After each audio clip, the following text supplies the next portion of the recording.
Now, I mentioned a moment ago that Boris Johnson was in the United Arab Emirates yesterday, and that, of course, is where DP World, P&O's owner, comes from. But that wasn't the only failure of Boris Johnson's trip yesterday.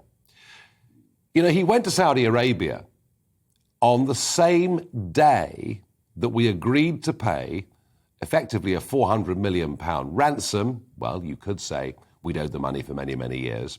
But we paid that money. And of course, Nazanin and one other came back to the UK from Iran yesterday. If we were going to pay that money, we could have paid it at any other moment during the course of the last 6 years. We didn't. So Boris Johnson goes to UAE and Saudi on the day we pay money to Iran and those hostages are released. But behind that is something much, much bigger. The Obama administration signed up to the Iran nuclear deal. It freed Iran up. It was worth tens of billions of dollars to them.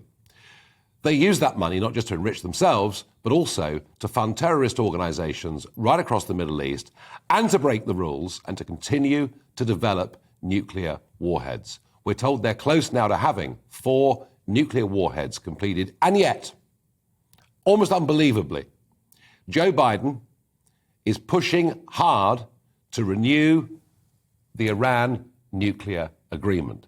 In it, he has the support of the European Union. And he will have the support of the British government because when Boris Johnson was Foreign Secretary, he approved of this deal too. Trump got rid of it. And Trump's first foreign visit was to Saudi Arabia. Now look, whether it's Iran or Saudi Arabia, we can deplore the way in which they treat their people. But what you can't do is try to do business and be friends with both. Quite how Boris Johnson thought he could be supportive of a new Iran nuclear deal, pay the money to Iran, and yet get a good deal out of the Saudis, I don't know. And look what happened to him.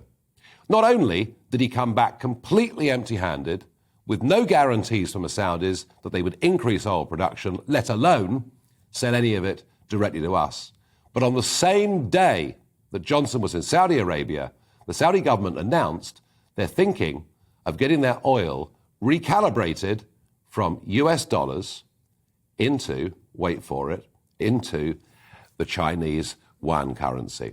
So at every level, Boris was insulted. And that's not even to mention the 3 executions that took place shortly after he landed in Saudi Arabia.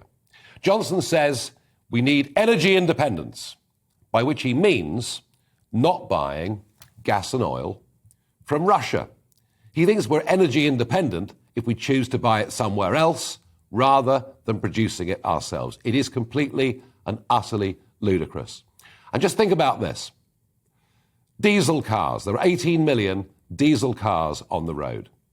Somewhere between 20 and 40% of the diesel that goes into our cars, our trucks, our vans, our taxis, 20 to 40% of it actually is refined in, you've guessed it, Russia, which partially explains why diesel is becoming so much more expensive than unleaded, but shows you once again the lunacy of this government's green policy. We have priced refining out of the United Kingdom. So at every level, I think we're incompetent when it comes to running business. I think our foreign policy in the Middle East is a complete and utter mess.